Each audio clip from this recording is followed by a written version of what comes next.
rationalizing a numerator may not be something that you would anticipate as ever needing to do, but we're going to actually use that as a strategy. Okay, so some examples. Starting with example number 1, I want to find this limit analytically.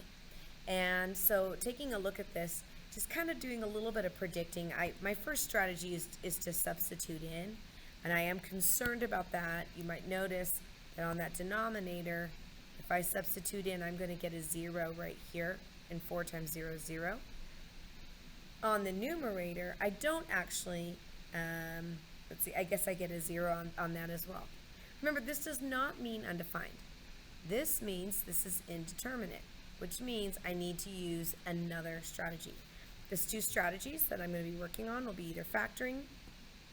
This is not a complex fraction, so I won't use that. You might feel like it looks complex, but it's by definition not a complex fraction.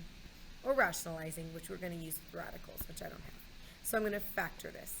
So I'm going to go ahead and I'm going to continue to write this right here. I'm going to be taking the limit as x approaches negative b, and I'm going to factor this numerator. And so writing this notation is something that you are expected to do as you simplify these expressions. Until you've actually substituted in, you should continue to write that expression down. So on the numerator, I'm just going to take out a common factor of x plus b to the power of 7. And from the first portion here, that would occur once. And from the second portion, I would have a remainder of x plus b to the power of 3. And then on the denominator, I have 4 times x plus b. Another reason this is helpful is I have a factor now in common. This factor can reduce out with one of these factors. And so I'm going to now look at the limit as x approaches negative b of x plus b to the 6th power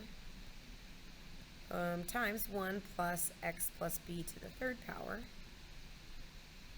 And that's going to all over be 4, which now I'm not having that problem on the denominator that was giving me that indeterminate answer from before.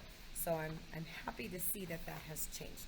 Okay, so now I'm going to use substitution. And so I'm now going to rewrite this, and I can substitute in negative b.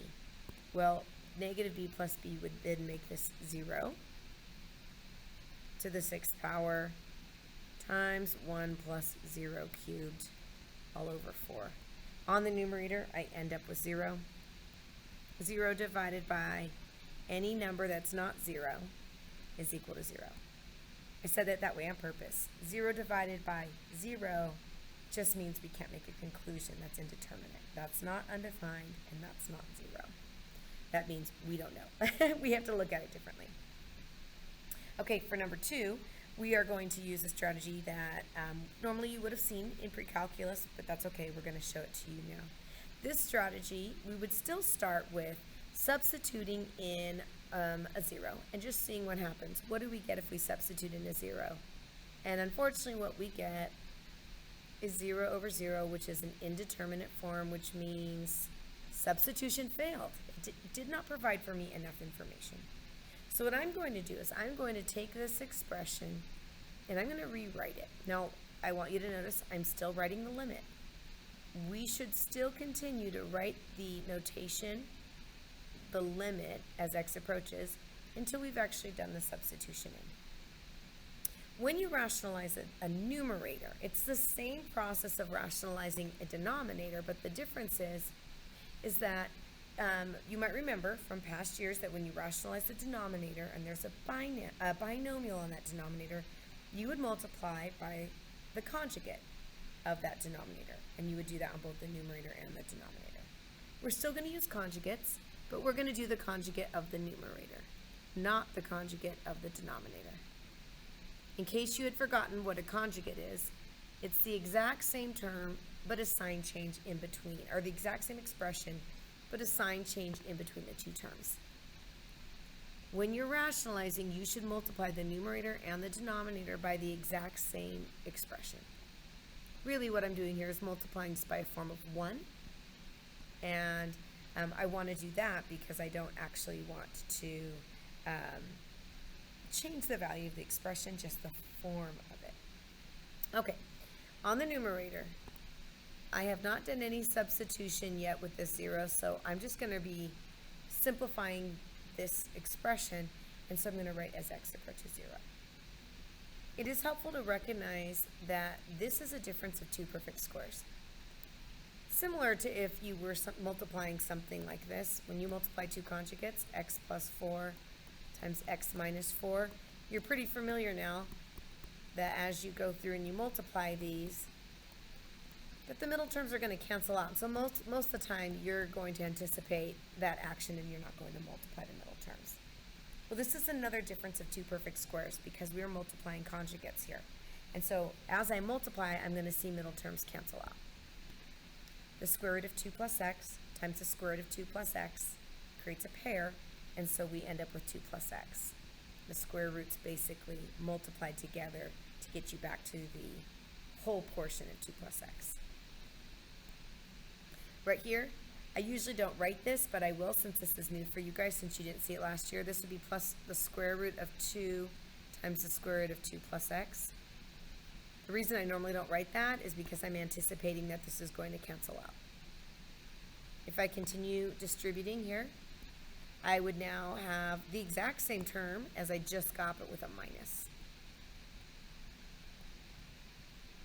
And so these two terms are going to cancel out. And then as I finish this up, I have minus root 4 or minus whole number 2. On the denominator, it's actually going to be most useful for me to not distribute. And after you've done this problem a couple times, you'll recognize that distributing is a waste of your time down there because something more useful happens when you don't distribute. So I end up with the limit as x approaches 0. I'm just going to simplify. On the numerator, I have 2 plus x minus 2, and those cancel out. So I'm left with x over x times the square root of 2 plus x plus root 2. I can do yet more reducing. So I would like you to notice, please, that I am writing that limit notation every time. So the limit as x approaches 0 is 1 over the square root of 2 plus x plus the square root of 2. All of that was just algebraic manipulation of this expression. What I'm now going to do is rewrite this and substitute in a 0. And once I substitute in the 0, you might notice that my limit notation here goes away. Now that I'm replacing x with 0, I'm no longer writing that limit notation. And so my final answer here is 1 over 2 root 2. If you would like to rationalize that, you're certainly welcome to. It is not a requirement for you to rationalize the denominator in calculus. It is an option if you prefer. All right, we've got one more problem. We want to find examples b and c in this polynomial called p, which is represented by x squared plus bx plus c. And what we'd like is that the limit, as x approaches 2, of p of x over x minus 2 is equal to 6. And our goal is to find out what b and c equal in this polynomial expression. And the question, are the constants unique, basically means, is there only one set of answers that would work, or is there more than one way it would work? I'm going to encourage you to pause the video right now and to give this one a try. And then restart it when you're ready. Okay, so hopefully you had a chance to think about this one a little bit. I'm going to start by just rewriting this. This is the limit as x approaches 2, and I'm going to replace p of x with x squared plus bx plus c. And this is over x minus 2. And what I know is that this ends up equaling 6.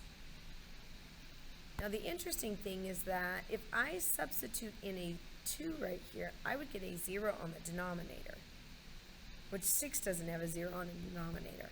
So what my speculation is that this factor of x minus 2, I'm guessing, is probably going to simplify itself out.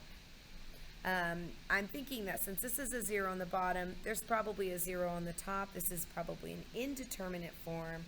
And if I can rewrite this numerator so that it's in factored form, there should be a factor of x minus 2 that cancels out. So here's what I'm thinking, that the limit as x approaches 2 of x minus 2, and that here I would have some factors right here. And what I know is that these would have to then simplify out to 6 once I substitute in a 2. Well, since I'm going to try to get rid of that denominator, since I really want a 1 on the bottom and not a 0, I'm going to make the assumption that one of these factors is x minus 2. And that the other factor, I'll call it x plus a, but I don't really know what a is, and I don't know if a is positive or negative. But that should then equal 6, and these are going to reduce out. So then I'm going to rewrite this again. Then the limit as x approaches 2 of x plus a should then equal 6.